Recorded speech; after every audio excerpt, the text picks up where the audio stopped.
అదృష్ట రత్నాలయం జ్యువెల్స్ అదృష్ట రత్నం అష్టైశ్వర్యాలకు మహానిలయం. నమస్కారం, వెల్కమ్ టు ఐ డ్రీమ్. ధర్మ మార్గం విత్ విజిత కార్యక్రమానికి స్వాగతం.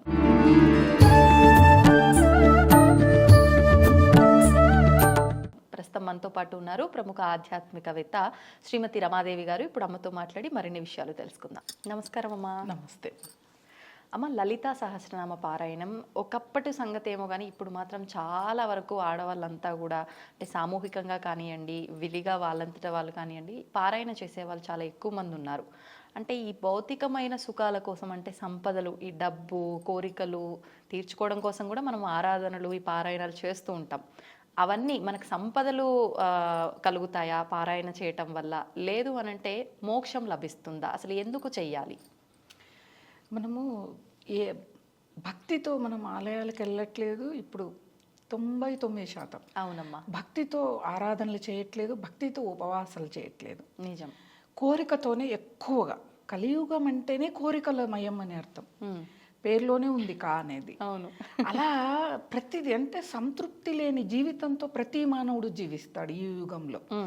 కాబట్టి ఎవరైతే చెప్తే ఎవరైనా లలితా సహస్రనామాలు చదువుతూ వాళ్ళు ఒక మంచి స్థాయికి వెళ్ళారు అంటే మనం కూడా చేద్దాము. అవును. ఇక్కడ లలితా సహస్రనామం చేస్తే తప్పక మన కోరిక నెరవేరుతుంది. అమ్మ పట్టుకొని లాగుతుంది. అమ్మ లాగడం మొదలు పెడితే దాన్ని ఆపడం ఎవరి సాధ్యమో కాదు. కాకపోతే కొన్ని నియమాలతో చేయాలి. కోరికల పరంపరని తగ్గించాలి. ఇప్పుడు మన పూర్వజన్మ కర్మానుసారం కూడా మన కోరిక తొందరగా నెరవేరుతుందా లేదా, చదివే విధానం, అంటే అర్హతలు ఖచ్చితంగా ఉండాలి. ఖచ్చితంగా అర్హత. ఇప్పుడు మీరు ఒక డాక్టర్ అవ్వాలి, మీరు ఎంసెట్ రాయాలి, ఇంటర్ అయిపోయాక మళ్ళీ దానికి కావాల్సిందంతా ప్రిపేర్ అయ్యి ఆ ఎంట్రన్స్లో మీరు ఉత్తీర్ణులు అవుతేనే మీకు అర్హత వస్తుంది డాక్టర్. మరి మానవులుగా మనం చేసుకునే వాటికే ఇన్ని అర్హతలు సంపాదించాలి. భగవంతుడి దగ్గరికి మనము ఆ యొక్క శక్తిని మనం పొందాలి అంటే ఎన్ని అర్హతలు సంపాదించాలి. ప్రతి ఒక్కళ్ళు చేస్తూ ఉన్నారు లలితా సహస్రనామాలు. కొంతమంది అంటారు మేము 15 నిమిషాల్లో చేస్తామండి. ఎలా చేస్తావు 15 నిమిషాల్లో? సాధ్యం ఎలా అవుతుంది? అంత పరిగెట్టి చేయటం వల్ల వచ్చే ప్రయోజనం ఏంటిది? తప్పులు దొర్లుతాయి. నిజం. ఎక్కడ ఆపాలి, ఎక్కడ తీసుకోవాలో మనకు తెలియదు. ఇవన్నీ కూడా మనకేమవుతాయి అంటే కొంచెం వెనక్కి లాగుతుంది. అమ్మ కోప్పడుతుంది అని కాదు, అమ్మ కోప్పడ్డం అంటూ జరగదు. మనకు అసలు లలితా సహస్రనామాలు విశేషాలు తెలుసుకోవాలి. నేను అనేది ఒక దేవతను ఆరాధించే ముందు ఆ దేవత యొక్క విశిష్టతను తెలుసుకోండి. లలితా సహస్రనామం ఎలా ఉద్భవించాయి, అది మనకి ఎలా అందించబడింది, ఎవరు అందించారు, ఇవన్నీ కూడా తెలుసుకొని భక్తితో అమ్మని మనం ఏ కోరిక కోరక్కర్లేదు. లలితా సహస్రనామం కోరిక లేకుండా చదివితే మనకు తెలియకుండా అమ్మ మన కోరికల్ని తీర్చేస్తుంది. అటువంటి గొప్ప సహస్రనామం ఇది. మనుషులందరూ తరించడం కోసం వసిన్యాది వాగ్దేవతల ద్వారా మనకి అందిస్తే హయగ్రీవుల వారు మనకు అందించారు. అంత సులభం కాదు కదా అది. అటువంటి లలితా సహస్రనామాలని ఈ రోజున మంచిదే. అది భక్తి అనేది ఒకందుకు మంచిదే. ఆన్లైన్లో క్లాసుల ద్వారా చెప్తున్నారు, ఆఫ్లైన్లో చెప్తున్నారు, గుళ్ళల్లో సామూహికంగా పారాయణాలు చేస్తున్నారు, అపార్ట్మెంట్లలో కూడా శుక్రవారం కూడా చేయటం ఒక మంచి మార్పు ఆధ్యాత్మికం వైపుకి నడుపుతూ ఉంది. ఇది బాగానే ఉంది. కానీ అలా ఎక్కడ పడితే అక్కడ చేయకూడదు. ఎక్కడ పడితే అలా చేయకూడదు. తొందరగా మేము 15 నిమిషాల్లో చదివేస్తామని నాతో చాలా మంది అంటారు. సరే, శ్రీమాత్రే నమః, ఇంకంతకంటే ఏమీ లేదు, ఏం చెప్పకూడదు కూడా. ఎవరి ఇది ఎలా ఉంటుందో అలా. కాకపోతే ఈ లలితా సహస్రనామం లలితాదేవిని అడ్డు పెట్టుకొని అబద్ధాలు ఆడేవాళ్ళు, అన్యాయం చేసేవాళ్ళు ఎక్కువైపోయారు. అబద్ధాలు చెప్తూ ఉంటారు, అక్కడ మోసం చేయటానికి ఇచ్చేస్తారు. మాకు లలితం ముందు చూసుకుంటుంది. అవతల వాళ్ళ దృష్టి ఏమవుతుంది, అరే ఇంత అన్యాయం, ఇంత నీచం చేసేవాడికి లలితమ్మ సహాయం చేస్తుందా అంటే అమ్మవారికి కూడా మీ ద్వారా చెడ్డ పేరు వస్తుంది. ఇది నేను గమనించిన విషయం. అది తప్పు. అనేది భక్తి అనేది నేను ఎప్పుడు చెప్పినా కూడా, నిద్రలో లేపి చెప్పినా కూడా, భక్తి అనేది ధర్మంతో కూడుకుంది, న్యాయంతో కూడుకుంది, కొన్ని మనం నియమాలతో కూడుకుంది భక్తి అనేది. లలితా సహస్రనామం కూడా మనము చాలామంది ఏం చేస్తారంటే, మాకు షుగర్ ఉందండి తినేసి గుడికి వెళ్ళి చదువుకుంటాం. బాగానే ఉంది, గుడికి వెళ్తావు చదువుకుంటావు, అక్కడికి వెళ్ళగానే తమోగుణం ఆవరించి నిద్ర వస్తుంది కదా మీకు. ఎంత తినాలి అంటే పళ్ళో పాలో స్వీకరించి చేస్తే అది భక్తి కిందికి లెక్క. ఆకలి తెలియకుండా ఉండాలి అంతే. అంతేకాని నువ్వు 4-5 దోశలు ఇంట్లోవే కదా, 4-5 పూరీలు ఇంట్లోవే కదా అని తినేస్తే ఆ ఆహారం ఏమవుతుంది, నిద్రకి దారితీస్తుంది. నిజం. ఇక్కడ తమోగుణం ఆవరిస్తే భక్తికి ఆ భగవంతుని పట్టుకోవటానికి అవకాశమే లేదు అసలు. అవును. కాబట్టి లలితా సహస్రనామం అనేది అనేక రకాలుగా ఏ విధంగా అమ్మ చేస్తే అమ్మ అనుగ్రహం కలుగుతుంది, ఏ సమయంలో చేస్తుందో కూడా, చేస్తే కూడా మనకు అనుగ్రహం కలుగుతుందో కనుక్కోవాలి. తల్లే మనము లలితా సహస్రనామాల కంటే ముందు ఎవరైనా కానీ త్రిపుర రహస్యం చదవాలి. త్రిపుర రహస్యం చదివితే అమ్మ యొక్క గుణాల్ని మనం తెలుసుకోగలుగుతాం. అంటే ఇది కూడా అమ్మవారికి సంబంధించి అమ్మనే త్రిపుర అమ్మవారు త్రిపురలో నివసించి ఉంటుంది. ఎక్కడ ఉంటుంది ఆ త్రిపుర? మనలో ఉన్న 3 గుణాల్లో వసించి ఉంటుంది ఆ తల్లి. అసలు ఆ లక్షణాలను తెలుసుకొని లలితా సహస్రనామం అమ్మవారి యొక్క లక్షణాలను తెలుసుకొని చదివితే అద్భుతంగా చేరదీస్తుంది. అయితే ఒకళ్ళని నేను నా జీవితంలో ఒక 20 ఏళ్ల కిందట ఒక ఆవిడ్ని చూశాను. ఎంత పతనం అయిపోయింది కుటుంబము అంటే అంత పతనం అయిపోయి చాలా దీనావస్థకి వెళ్ళిపోయింది. ఎవరు చెప్పారో తెలియదు కానీ ప్రతిరోజు నియమంగా ఎవరింటికి వెళ్ళని, ఒక శుభకార్యానికి వెళ్ళని, ఎక్కడికన్నా వెళ్ళని, ఒక అరగంట ముందు లేచైనా కానీ శుచిగా స్నానం చేసి లలితా సహస్రనామం భక్తిగా చేసి వెళితే కరెక్ట్గా 10 సంవత్సరాలకి వాళ్ళు ఉన్నత స్థాయికి తీసుకెళ్ళింది అమ్మవారు. ఎటువంటి చీకు చింత లేకుండా వాళ్ళ పిల్లల్ని అంత స్థాయికి తీసుకెళ్ళింది. అంటే భక్తి అనేది చిత్తశుద్ధి, భక్తి అనేది ఇక్కడ శరణాగతి కావాలి, ఈ 3 కావాలి. అలాగే నియమాలు పాటించాలి. ఆవిడ ఎవరిని నిందించేది కాదు, ఎవరి నిందని వినేది కాదు. అది మనము దసరా ఎందుకు చేస్తాము? 10 రకాల పాపాలని పోగొట్టుకోవటానికి. విన్న పాపం, మాట్లాడిన పాపం, చూసిన పాపం, చేతులతో ఇట్లాంటి పాపాలు కదా. అలా విన్నా కూడా పాపం వస్తుంది, నేను చేసే సాధనకు అడ్డు అని ఆపేసేది. ఇలా నియమాలతో చేయాలి. అమ్మవారి యొక్క లక్షణాలు తెలుసుకోవాలి. ఏంటిది అమ్మవారు, ఎలా ఆవిర్భావం చెందింది? అమ్మ ముఖ కవళిక నుంచే వసిన్యాది వాగ్దేవతలు ఆవిర్భావం చెందారు. అవును. ఆవిర్భావం చెంది వాళ్ళ చేత అమ్మవారు లలితా సహస్రనామం దేవసభ జరుగుతోంది, దేవతలందరికీ వినిపించమని వాళ్ళని ఆదేశించింది. ఇది అమ్మవారే తన గురించి తను చెప్పమని తెలియాలి భక్తులకి, వాళ్ళు తరించాలి. ఇది మోక్షమో ముక్త్యో ఇంకోటో కాదు. మనం మోక్షం అని మాట్లాడుకుంటున్నాం. మోక్షం వేరు, ముక్తి వేరు. ముక్తి అంటే మరో జన్మ కాదు, భగవంతుల్లో లీనమైపోవటం. మోక్షము అంటే పుణ్యం అయిపోగానే మళ్ళీ వెనక్కి వచ్చి జన్మ తీసుకోవాలి. ఇక్కడ ఈ చిన్న లాజిక్ అనేది మనకు ఉంటుంది. మోక్షం వేరు, ముక్తి వేరు. ముక్తి కోసం మనం ప్రాకులాడాలి, కానీ పలు జన్మలు, చాలా జన్మలు మనకి ఇక్కడ పడుతుంది అది ముక్తి రావటానికి. మోక్షంతో పాటు ముక్తికి కూడా ప్రయత్నం అయితే చేయాలి. ప్రయత్నం చేస్తూ సంసారంలో ఉంటూ సన్యాసించటం ఇక్కడ అర్థం అవ్వకపోవచ్చు పదం. సంసారంలో ఉంటూ సన్యాసించడం ఏంటిది అంటే, ఇప్పుడు మీరు చేస్తున్న ఉద్యోగం లాంటిది. ఈ గడప దాడితే అయిపోయి మీరు గృహిణి.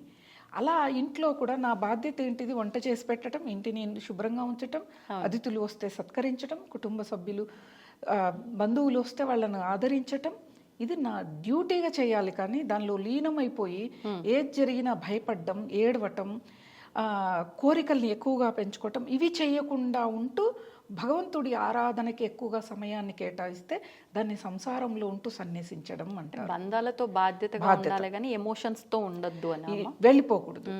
ఎమోషన్స్కి ఎక్కువగా చాలా మంది మా కుటుంబంలోనే అంటారు, చాలా గట్టిది, ఏడవదు అని. ఎందుకు? నేను ఏడిస్తే పని అవుద్దంటే ఏడుస్తాను, ఖచ్చితంగా ఏడుస్తాను. నేను అదే చెప్తాను ఎవరికైనా.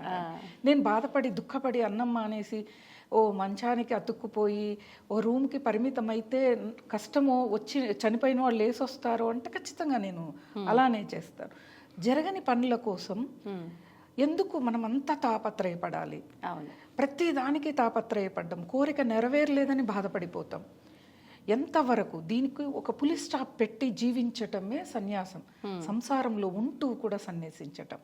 ఈ జన్మకు కాకపోయినా మరు జన్మకైనా సన్యాస జీవితం లభించవచ్చు. ఇది ముక్తికి కారణమయ్యేవన్నీ ఇలా ఉంటాయి అన్నమాట. అలా లలితా పరమేశ్వరిని 41 రోజులు తెల్లవారుజామున బ్రహ్మీకాల ముహూర్తంలో శుచిగా మళ్ళా నేను చెప్పాని బయట ముగ్గులు, గడపలకు పూజలు, ఎందుకంటే సొసైటీ మనకు సమాజం బాగాలేదు. అవునవును. ఒక చెవి కమ్మలు, దిద్దులు, బంగారు దొరికిన చంపేసి తీసుకుపోయే సమాజంలో ఉన్నాం కాబట్టి రాత్రే బయట ముగ్గులు వేసుకోవటాలు, గడపలు పూజించుకోవడాలు చేసుకొని తెల్లవారుజామున 3కు లేచి ఇల్లంతా చేయాలా. మాకు పన 8కో 9కో వస్తానకండి.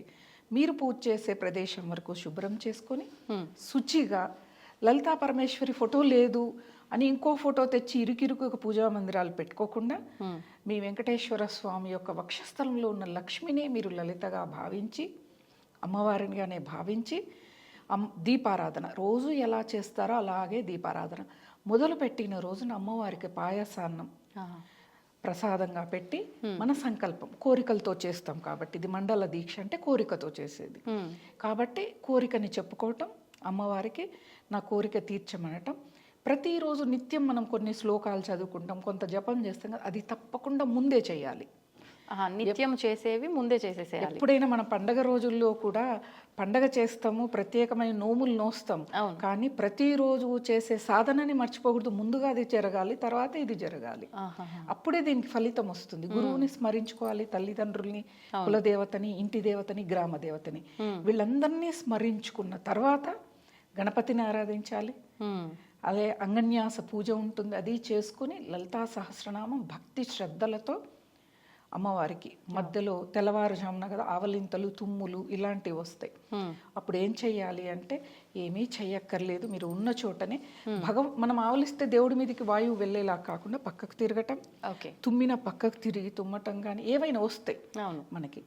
అలాంటప్పుడు కుడి చేతిని, ఈ కుడి చెవిని ఇలా పట్టుకుంటే ఇక్కడ గంగాదేవి నివసించి ఉంటుంది కుడి చెవిలో. కాబట్టి ఆ దోషం, మనం ఆవలించిన దోషం కానీ, దగ్గిన దోషం కానీ, తుమ్మిన దోషం కానీ, ఇంకేదైనా వాయువు ఎక్కడి నుంచి అయినా వెళ్తుంది, అటువంటి దోషాలని మనం నిర్మూలించుకోగలుగుతాము.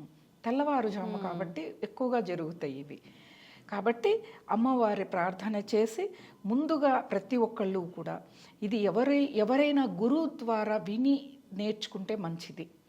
ఎక్కడ దోషాలు లేకుండా ఎక్కడ ఆపాలో, ఎక్కడ తీసుకోవాలో తెలుసుకొని. ఆన్లైన్లో కూడా వినొచ్చామా? వినొచ్చు.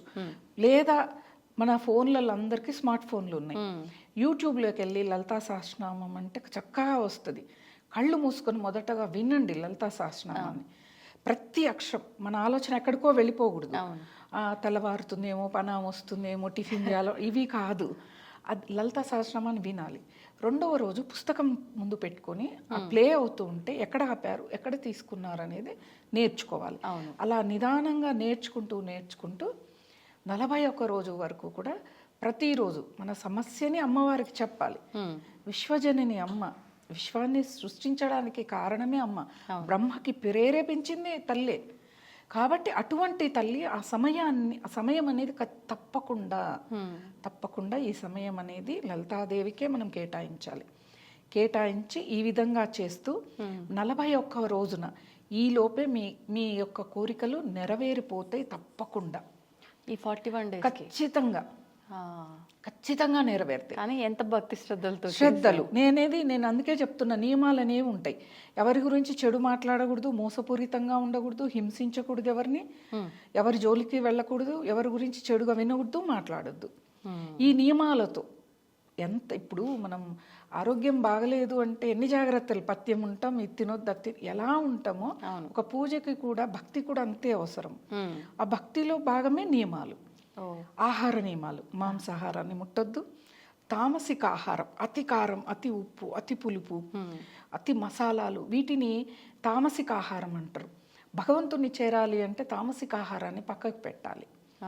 ఇంకా వీలైతే ఇంకా మీకు అష్ట కష్టాలు, అష్ట దరిద్రాలు ఉంటాయి, వాళ్ళు ఇంకా భూషయనం, ఏకభుక్తం ఇలా చేస్తే తప్పకుండా నెరవేరుతుంది.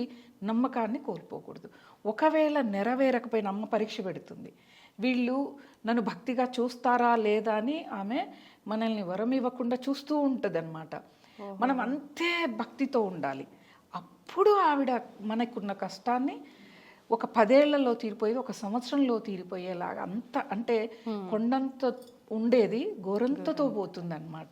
ఇక్కడే చాలా మంది ఓపిక నశించి ఏకంగా దూషిస్తూ ఉంటారు దేవతల్ని. అసలు మనకి పరశురాముడి కథ వింటే పరశురాముడు గొప్ప తపస్వి, ఆయన అన్నీ అయిపోయి ఉంటాయి.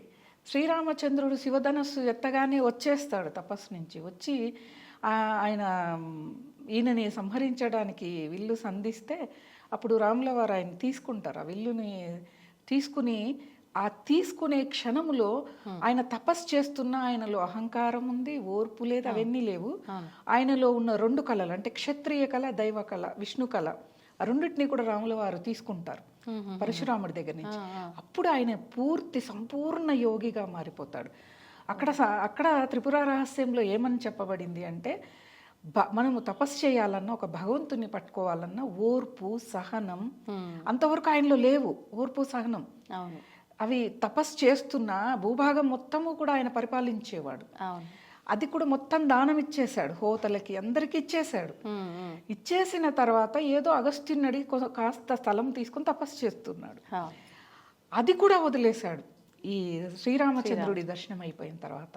మరి దశావతారాల్లో పరశురాముడు కూడా ఒక అవతారమైనా కానీ ఆయనలో కూడా కొన్ని అంశాలు, అంటే క్షత్రియుడు కదా, క్షత్రియ వంశంలో పుట్టాడు కాబట్టి ఆ లక్షణాలు ఉన్నాయి కాబట్టి ఆయనకి క్షత్రియ వంశంలో పుట్టలేదు, ఋషి యొక్క వంశంలోనే పుట్టాడు. కాకపోతే తన అమ్మమ్మ గారు చేసిన పనికి అంటే పాయసాన్న కుండలు మారటం వల్ల ఈయన ముని వంశంలో పుట్టాల్సింది, రుచీకుడి ఇంట్లో పుట్టాల్సింది ఇక్కడ పుట్టాడు, ఇక్కడ ఆయన పుట్టాడు అక్కడ. అందుకు అది ఒక వంశము, ఒక తరము పోస్ట్పోన్ చేశారు. జమదగ్ని పుడతాడు, ఆయన ఋషి, ఆ రేణుకాదేవిని పెళ్లి చేసుకుంటాడు. వాళ్ళకు తర్వాత క్షత్రియ అంశం అంటే అది ఆయన ఇచ్చింది తారుమారు అయింది కాబట్టి చాలా బాధపడిపోతాడు ఆయన. భృగువంశం భార్గవరాముడు ఆయన. అలా భక్తి అనేది మనలో ఈ అరిషడ్ వర్గాల్ని కూడా తగ్గించుకోవటం పెద్ద పనేం కాదు. సాధన చేయు సమకూరు ధర్యలోన అని చెప్తారు.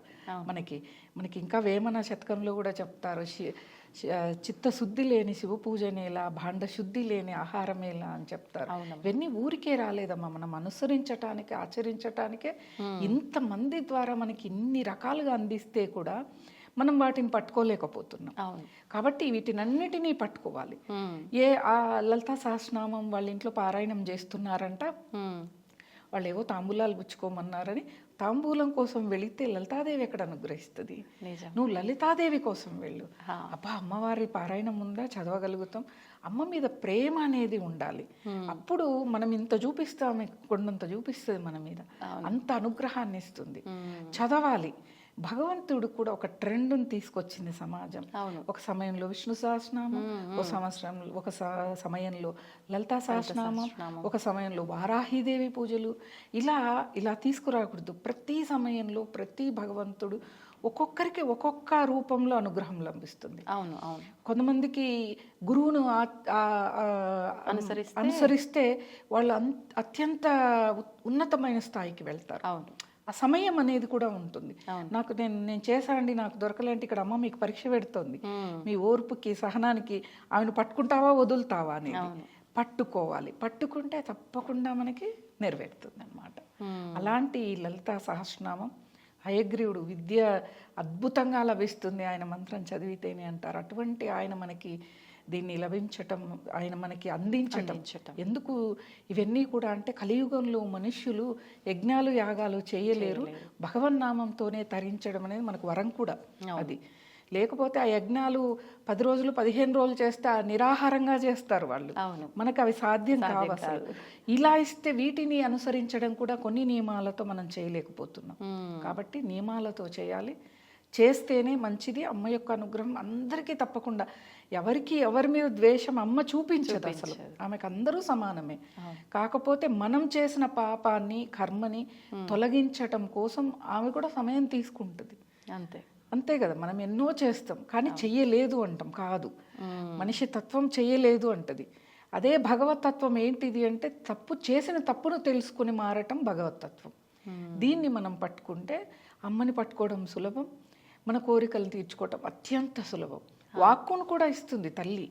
వాక్కు కూడా వాళ్ళు ఏం చెప్తే అది జరిగేటట్టుగా సమాజం కూడా రిసీవ్ చేసుకుంటుంది ఆ వాక్కుని. అంటే నలుగురు గౌరవించే విధంగా ఉంటుందన్నమాట. అలా అమ్మవారి ఆరాధన, ప్రతి నిమిషం కూడా అమ్మవారికి కృతజ్ఞతలు చెప్పుకుంటూ, ఆమె మనకు మంచి చేయని చెడు చేయని అమ్మే కదా, ప్రతి నిమిషం కృతజ్ఞత. ఉదయం లేస్తూనే అమ్మ కృతజ్ఞతలు తల్లి, బాగా చక్కగా నిద్రపోయాను, నీ అనుగ్రహంతో నిద్ర లేచాను. నిద్రలో పోతే ఎవరేం చేస్తారు? మనం బతికి లేచి అమ్మవారి ఫోటోని చూసి ముక్కుతున్నాం కదా, కృతజ్ఞతలు చెప్పాలి కదా. మనము ఎవరైనా ఒక మనిషి చిన్నది ఏదైనా మన ఖర్చు పడేసుకుంటే ఇస్తేనే థ్యాంక్స్ అండి అని చెప్తాం. మరి విశ్వ సృష్టికర్త విశ్వజనని అయిన అమ్మవారు మనకి ఇంత సహాయం చేస్తుంది. ఆరోగ్యం ఉండటం అదృష్టం, అమ్మవారి అనుగ్రహం. పిల్లలు చదువుతున్నారు, అనుగ్రహం. నువ్వు పెద్ద భవంతులు కట్టి రాజులాగా బతకాలనే లేదు కదా అమ్మ అనుగ్రహానికి. ఒకటే చెప్తాను, అనుకుంటారు అందరూ డబ్బులుంటే చాలా బాగా బతుకుతామని. చాలా నీచంగా బతకాల్సి వస్తుంది. అనారోగ్యముతో, సమస్యలతో, టెన్షన్తో, నిద్రలేమితో, ఆహారలేమితో. ఆహారాన్ని తీసుకోవటానికి ఉండదు వాళ్ళకి, అప్పటికే వాళ్ళకి అనారోగ్య సమస్యలు ఉంటాయి. వాళ్ళ డైటీషియన్ పెట్టిన ఫుడ్, పచ్చి కూరగాయలు ఇవే తినాలి. ఒకటే ఆలోచించాలి ఎప్పుడు కూడా. అందుకే మనకి పరిపూర్ణానంద స్వామి ఒక మాట చెప్పాడు ఒకసారి, నేను ఆయన సత్సంగం వింటే. అందరికంటే ధనవంతుడు ఎవరంటే బిచ్చగాడంట. ఎలా వాడు అంటే, వాడు ఏదో వాడికి కావాల్సింది అడుక్కొని వచ్చి రోడ్డు పక్కన పడుకొని ప్రశాంతంగా నిద్రపోతాడు. వాడి బొచ్చని ఎవరు దొంగిలించరు, వాడు వేసుకున్న దుస్తుల్ని ఎవరు దొంగిలించరు. అదే కోటీశ్వరుడు అనుకోండి, 12-1 గంట వరకు మీటింగ్స్ ఉంటాయి, మళ్ళీ తెల్లవారుజామునే లేవాలి, అన్ని ఆహార పదార్థాలు తినడానికి ఉండదు. మరి ఎవరు ధనవంతుడు ఇక్కడ అంటే బిచ్చగాడు అని చెప్పాడు. అద్భుతంగా నిద్ర, సమయానికి ఆహారం, వాడికి ఎంత కావాలో అంత అడుక్కుంటాడు, బాగా చక్కగా కూర్చొని తింటాడు, ఏ రోడ్డు పక్కన పడుకొని నిద్రపోతాడు హాయిగా. మరో పూటకి అసలు దిగులే లేదు, ఆలోచనే లేదు. ఎవరో ఒకళ్ళు వేసినా చాలు వాడికి అవుతుంది. మరి వాడు కదా చీకు చింత లేకుండా మనం ఆలోచిస్తే చూడండి, మనం ఎంత జుట్టు కోసం, అందం కోసం ఎంత తాపత్రయపడతాం. ఆ బిచ్చగాడు స్నానం చేయడు, వాడికి జుట్టు బాగుంటుంది. చూడండి, ఎప్పుడైనా గమనించండి. వాళ్ళ ముఖంలో కళ ఉంటుంది, వాళ్ళు ఏ స్క్రబ్లు పెట్టరు, ఏ ఫేషియల్స్ చేయించుకోరు. చూడండి మరి ఎక్కడ దేనికి ఇక్కడ మనం ఆలోచిస్తే ఎవరు ధనవంతులు అనేది మనకి ఇక్కడ తెలుస్తుంది. అవునమ్మా. కాబట్టి మనం ఇక్కడ ధనం ప్రధానం కాదు, ఎంత అవసరమో అంత అవసరం, అంతే తీసుకోవాలి, అదే అడగాలి అమ్మని. అప్పుడు మనం అడిగిన దానికంటే ఎక్కువ ఇస్తుంది అమ్మ అన్నమాట. ఇక్కడ ధనం కంటే ఎక్కువ ఆరోగ్యం, జ్ఞానం మనకి ఇక్కడ ప్రధానం. ఇవన్నీ కూడా మనం ఆచరిస్తూ అమ్మవారిని పట్టుకుంటే లలితా పరమేశ్వరి తప్పకుండా మనకన్నిటినీ నెరవేరుస్తుంది. ధన్యవాదాలమ్మా. నమస్తే.